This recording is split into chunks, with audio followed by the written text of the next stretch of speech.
kick harder, punch harder. On the end of the day, it's only 2 minutes of your life. Yeah. It's nothing. So might as well leave it all out on the ring. That the pain is temporary and glory is forever. Hello everyone, and welcome back to another episode of Getting Amongst It. Today I have Dawid Osada, a acclaimed kickboxing coach, who's more than happy to come on. Great guy, and I hope you really enjoy this podcast. So let's get amongst it.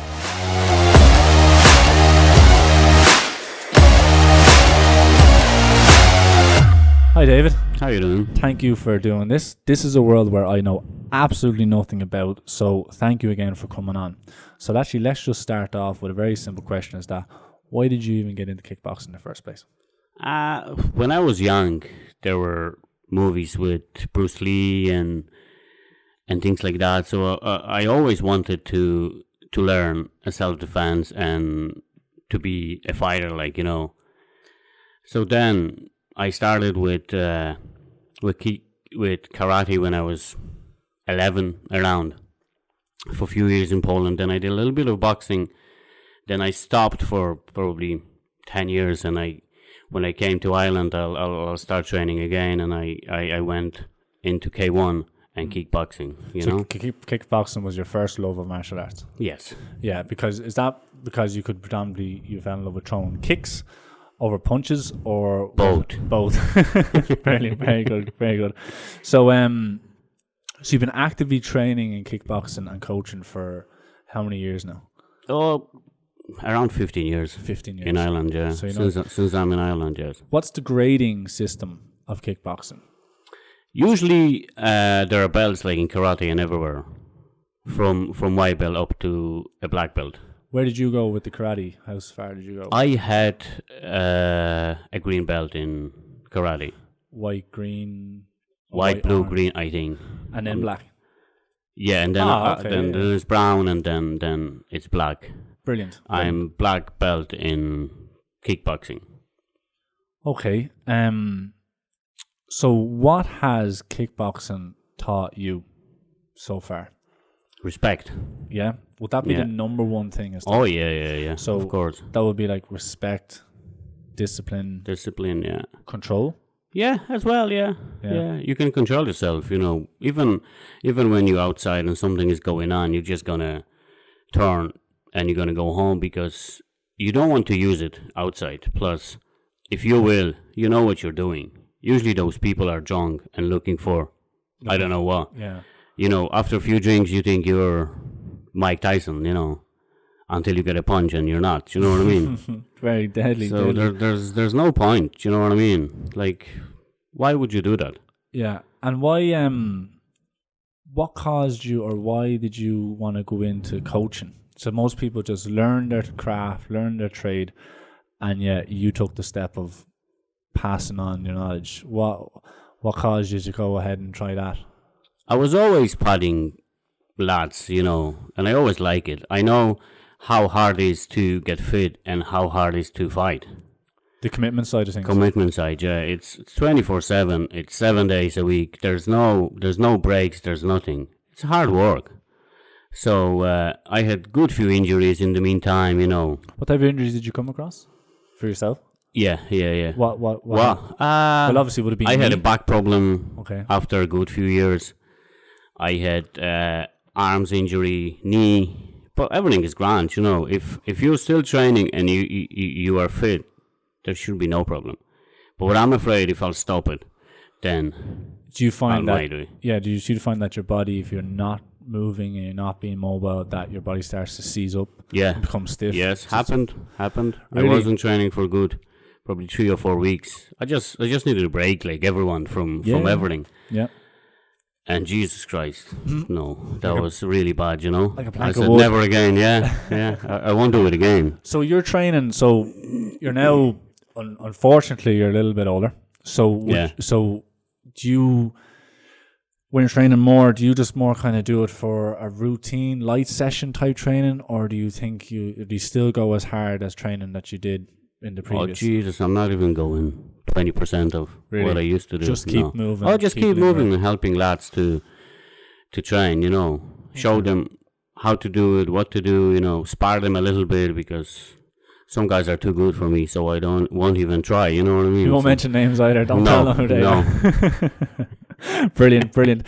So you're in Clane and kickboxing Clane. So you're all constantly on the lookout for new students.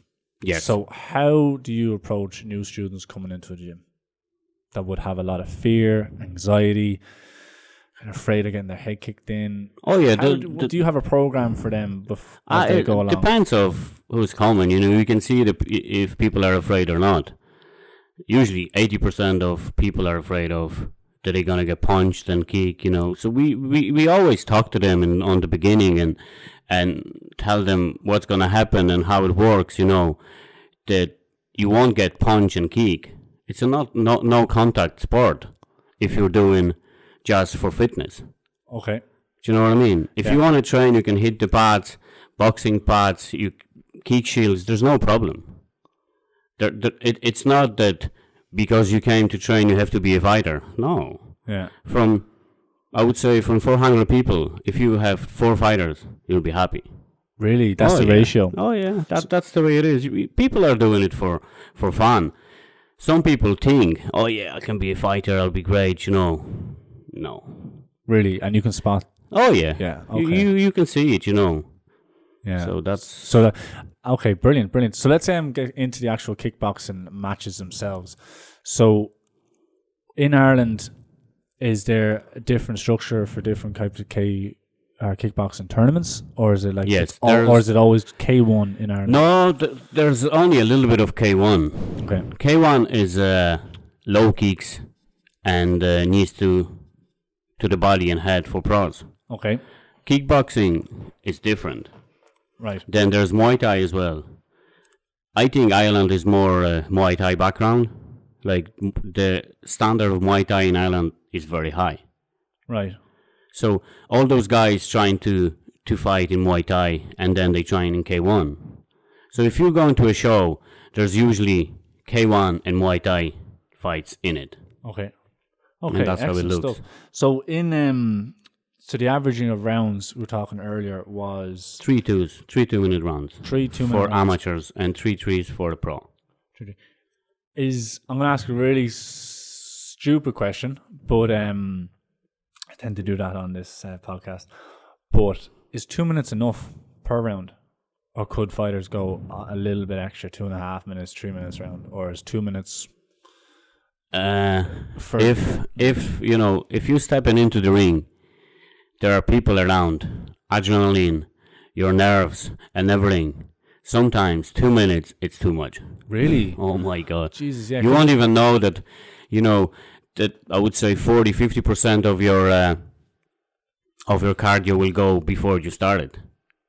Really? Oh Jesus, yes. That's just breakdown of nerves. Yeah. And that's why you have to be cautious that if you're starting a fight, you think my cardio is great and blah. No.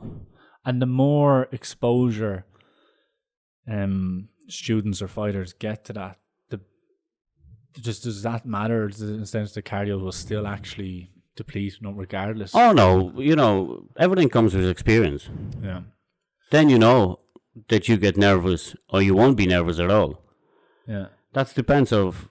There are people that after 30 fights they are still nervous. Like Mike Tyson used to say going into the ring that he is afraid and he shed himself. But when he's actually in the ring, he says, "That's my home and I'm going to kill you." So, yeah, but he had a rigorous training on Augusta Mano. Yeah, no, geez, that's brilliant. So, so how are rounds scored? Where does a fighter pick up the most amount of points? Is it on the legs or on the upper body, or is it a mix of both? In K1, yeah, hands, kicks, low kicks, movement, everything's scored. If you're more aggressive, some organizations like ISKA or Glory, if you're more aggressive, you get more points. If you're using your ring, if you're not staying in the same spot, but you're using your ring and you're going forward and back, you're kicking, everything's score. Okay, and so if you have a more aggressive fighter, and they're constantly moving forward, they're going to pick up points no matter what. Sometimes, yeah. Sometimes, yeah. And is that out of what you see in the boxing, 3 minutes. 10 points. 10 points, yeah. And then so sometimes that's it's 10, the same. 9, 10, 10, 9, 10, 8 for a knockdown in the round, yeah. Brilliant. I actually asked a silly question earlier, guys, and I said, "What should the ring be bigger in the K1 or kickboxing?" And you actually pointed out to that fact. Someone, the more professional you go, the bigger the ring. Olympic ring is, I'm not sure, but it's the biggest one. Okay. Usually they are 16 by 16. 16 by 16. Yeah. Okay. Excellent stuff. And how many judges score? 3. 3 judges. 3 main judge in the ring, yeah. And does the referee have an influence or non-influence? But the referee doesn't score it either. He's neutral. He's neutral. He just keeps. Yeah. Okay. Perfect. He just keeps the fight flow. So one of the questions that I really wanted to ask from a coach's point of view is that what frustrations do you see on fight day? And what I mean by that is that you have a fighter who is just 100% committed, both mentally, physically, diet, and then it gets to fight day and they start to be a little bit of a shadow of themselves. Does that happen often in your experience? Very often, yeah. It's hard. It's your nerves, That's why you have to talk to your fighter all the time. Like I'm always trying to talk to them. We are trying to be more like a friend, a family, not a coach. I'm your coach, and you're gonna do what I said. No, we're trying to be a family. Do you know what I mean? So we know each other well. Okay. So looking at the guy, I know that something is wrong. And how does it take you long to build up that relationship with that person? Depends of the person, like. Yeah. But how open usually, they want to be. Yeah. Yeah, okay. Usually people are afraid on the beginning, but then Excellent. And then, so when your fighters during their rounds, what would you tell your students during the round? Like, I don't want to use keywords like keep going, or like what type of strategy would you implement, or during these fights? Depends. Like usually I'm trying to encourage them, that come on, you're a better fighter, come on, do that, kick harder, punch harder, it's only, on the end of the day, it's only 2 minutes of your life. Yeah. It's nothing. Yeah, I suppose you look at it. Do you know what I mean? So you might as well leave it all out on the ring. Okay. Like they're saying, what I want to say, that the pain is temporary and glory is forever, so... Okay. Do you know what I mean? Yeah, brilliant. And so one of the things was if you have a fighter and he's in the ring, his opponent is that, can you spot when the opponent has given up? Oh, of course. And what key signals would that be in that sense? I can't say that. But there's a demeanor there. I usually scream finish him or something like that. Oh, if like I can see it. Like yeah. Oh, yeah. But like you can see it and you're kind of like, okay, he's gotten to past the point of he's tired. Oh, yeah. now. Oh, yeah. But like it's K1, it's very simple, to win a fight. 80% of the guys will show low kick. Kick your leg, kick your leg, kick your leg. If you start changing your stance and you going back, something is wrong. Or you start blocking, it means that you're sore. So that's the beginning of the end. So if you show somebody that you're sore or you're tired, if somebody can spot that, you're in big trouble. Can I ask a question? Yeah. If somebody is cracking into someone's leg, right, how many strikes would it take on average for that leg to just really feel the pressure or the heat? Or can you condition legs to take and absorb hits?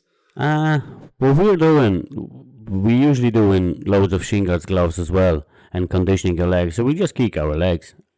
Yeah. Full power. And just keep going. Yeah. Okay, excellent stuff. Okay, that's perfect. And so in between, so you only have a limited, like I said, you only have 6 minutes more or less to compete in total. So what strategies would you try and implement? So for the first round, would you go a little bit on the defensive? I'm speaking general here, so it's not every fighter you're going to have a different plan, but going the defensive, offensive, or would you choose the rounds or the timing in the rounds? Because with 2 minutes as a fighter, and you've obviously competed yourself, 2 minutes seem like extremely long time.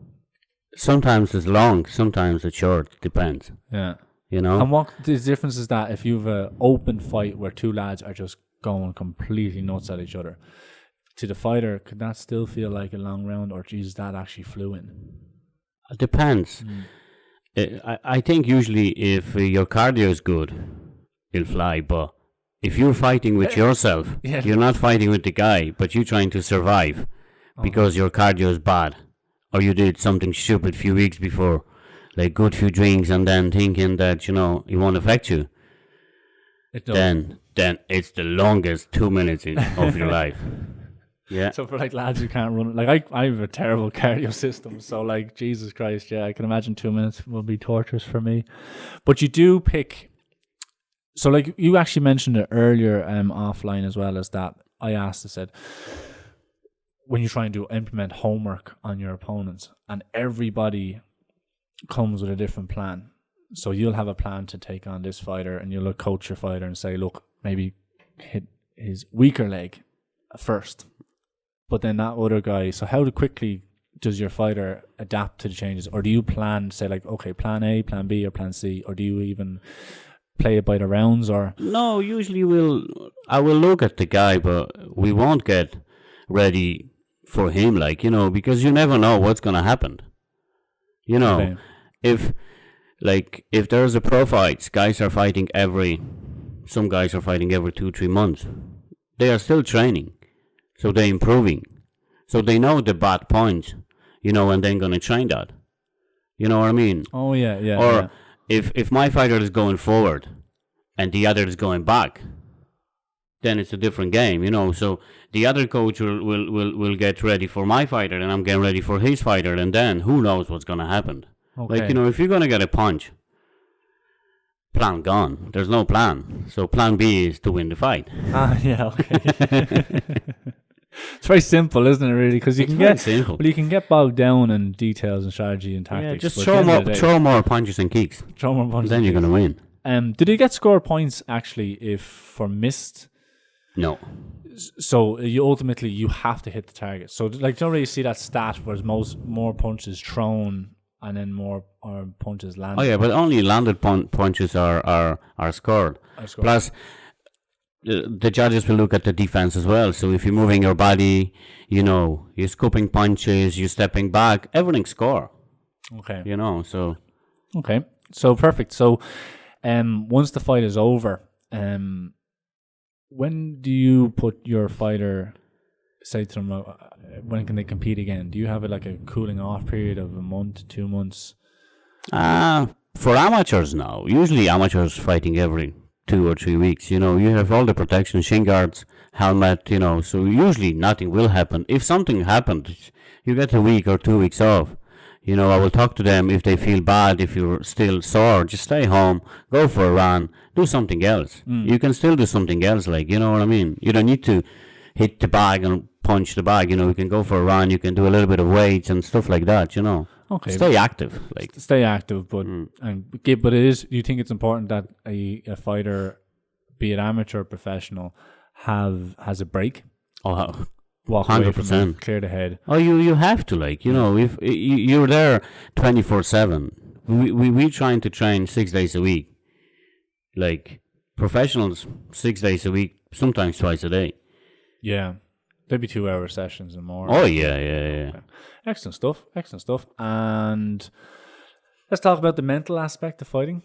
Okay, and do you rate it as important? Do you think it's important?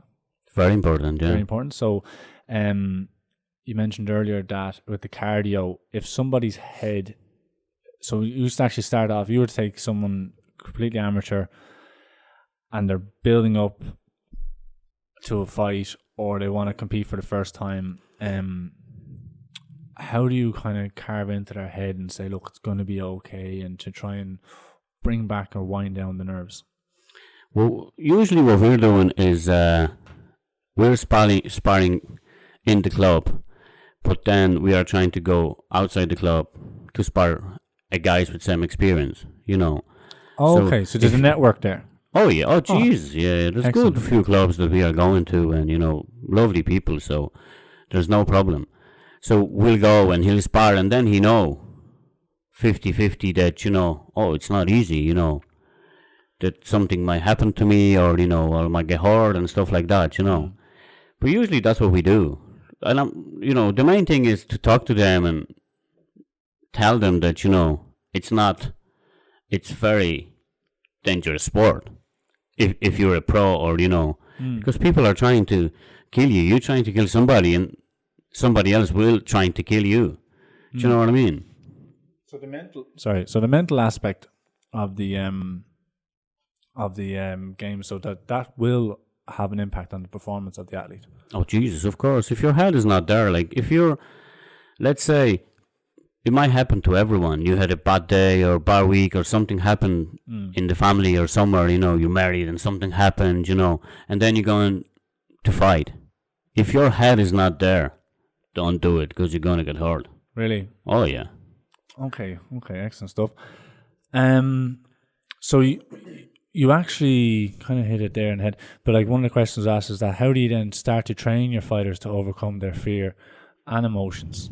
So you said initially off air, we've done a lot of talking off air, but you said you talk to them first, without even before it comes to hitting the pads, you start with a conversation. Oh yeah. And you slowly build it up from there. So, so how do you train? How do you actually approach it to help a fighter overcome fear and emotion?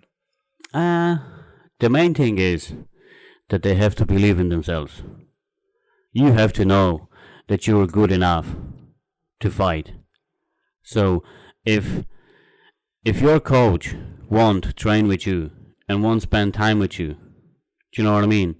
And trying to teach you and show you how to do it, it's really hard, because you're going to get killed in the ring. The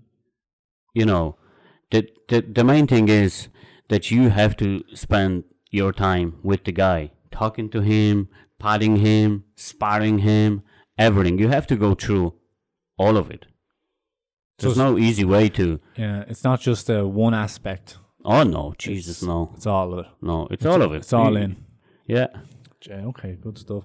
And so in that, but what will happen is once the fighter sees that you're all in, like you said, you're building like a friends, like a family vibe, confidence comes.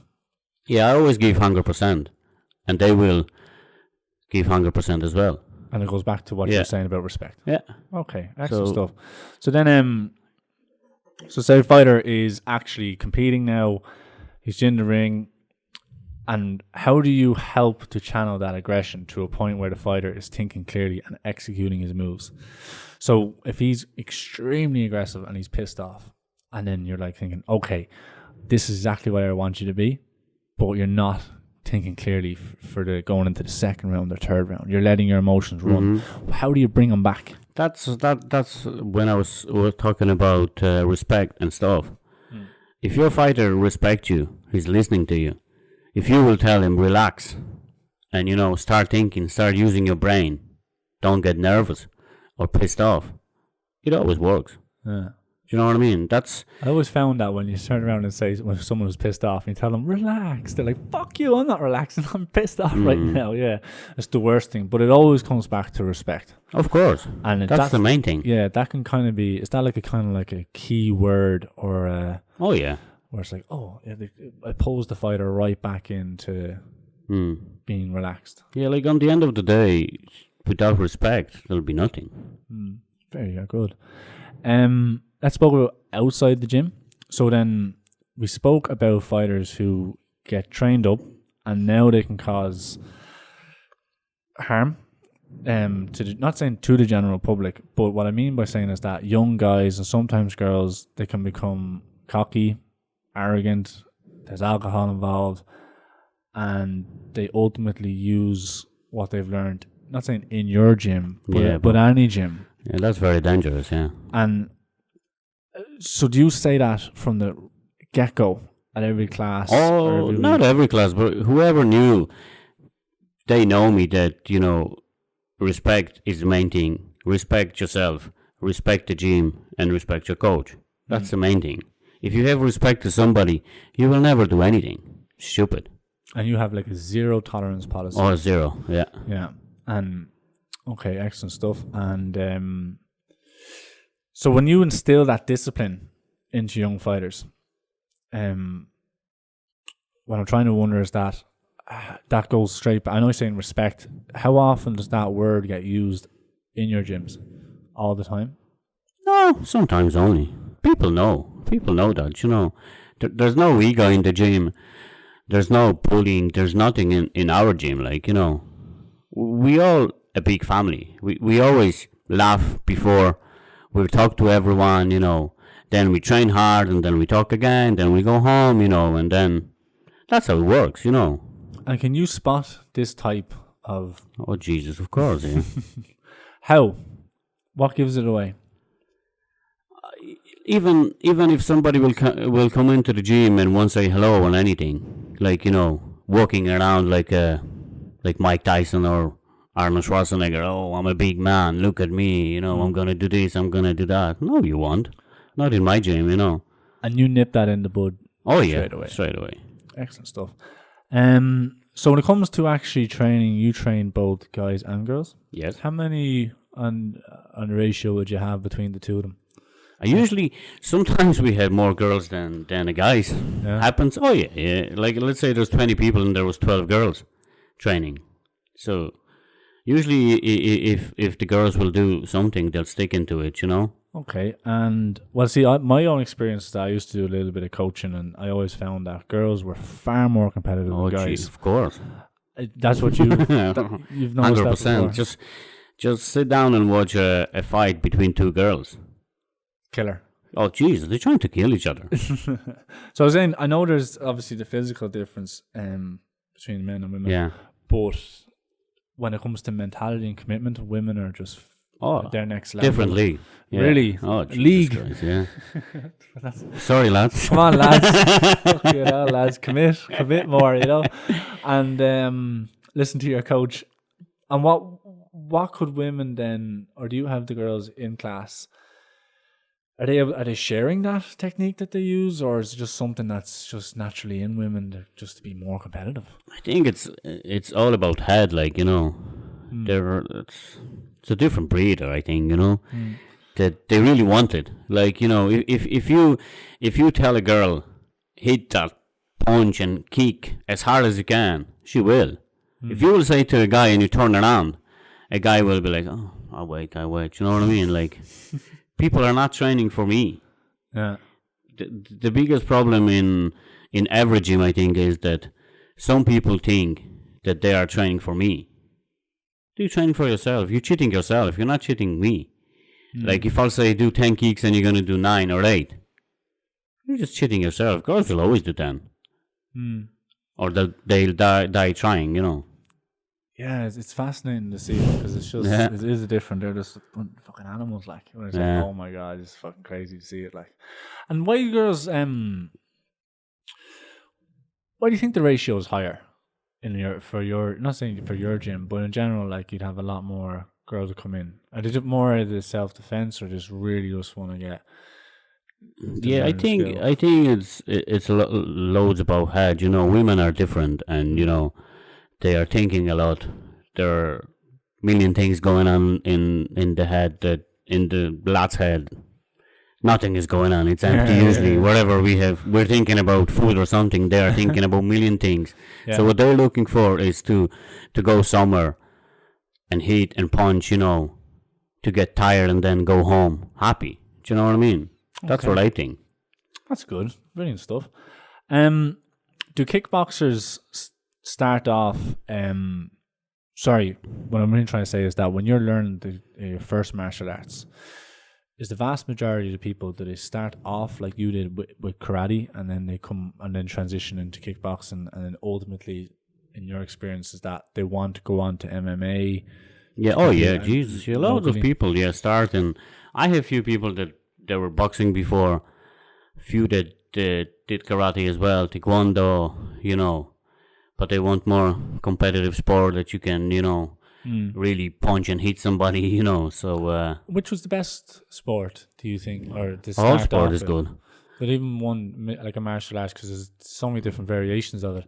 Which do you think is the best to start off for someone listening who was only thinking about it. And do you think boxing's the best one to start off with, or something with more I movement? don't think so. That there's the best sport to start with. I think whatever sport is better than nothing. Oh yeah, okay. If you start with boxing, then you have to train on your kicks. If Taekwondo will start doing kickboxing, they have to work on the on hands. So I think everything, whatever sport, is better than to do something stupid. You know what I mean? It's I rather to go and hit and punch the bag than go outside and do drugs or drink alcohol. Yeah. You find a lot of students now are coming in, the younger generation, do you find that they're getting more and more active and into sport? Yeah. Oh, yeah. Yeah. They don't want to be hanging around shops and doing... It depends. There's always few, Yeah. But Just send them down to clean. Oh, yeah, no problem. We'll the shop assistant we'll sort them out. Yeah, we'll sort them out. Excellent stuff. So how long have you been in... Actually, sorry, going back, I never even asked. What's the weight divisions for kickboxing? Jesus starts at 55 Kilos. and then up to heavyweights, So usually depends of the organization. There's usually 2 or 3 kgs difference, like in boxing. So let's say it's 60, then it's 63 and a half, then 67, then 70, then 70. Yeah. As a coach, then we mentioned Aaron Clark, and he's going to come on. He's coming on the podcast, and we'll be talking about him. Do you focus on his diet, or do you allow him? No, he's doing it. He's doing it himself. He's doing it himself. He's always doing 100%. So why will I even bother or trying to tell him what to do if he knows his body better than me? Yeah, okay. So no, he's doing it all by himself. So he's on the diet now. He's losing to fight 60 kg in 8th of March in Capital One. What's he now? He's around 64. Oh, so he's time. Oh, yeah. Plenty of time. Yeah, oh, Jesus, yeah. And he's coming on the podcast, guys. There'll be the next episode. But just tell the guys a little bit about Aaron going in March. Yeah, Aaron is fighting for ISKA Pro title in Capital One Basketball Arena. In Tala. In California. How long you had Aaron? We've been with Aaron for the last probably 3 years. 3 years? Yeah. So he's 20 now, so when he was 17. Around, yeah. I remember that he came once and then he didn't like it, and then a few years after he came back to give it a go. Yeah, give it a go again. Did he had any experience before that? No. Was he little bollocks to train? No, he was always a quiet guy, I know, he's lovely. He's a nice guy. But he would be one of those guys who's a special kid. Oh yeah, but that's it's pro A class, so no shin guards, nothing, shin to shin. Oh, sounds yeah, rough. I remember when we went to Holland when he fought in Mike's gym. That's one of the best gyms in the world. He fought there as a main event. That was 60 kgs with the guy that had 16 or 17 pro fights. Really? And we were thinking that's going to be tough, and he broke him in half. Really? Oh Jesus! There's no videos and anything because it's a different world there. Yeah. So there's nothing. But Jesus Christ, that was great scrap.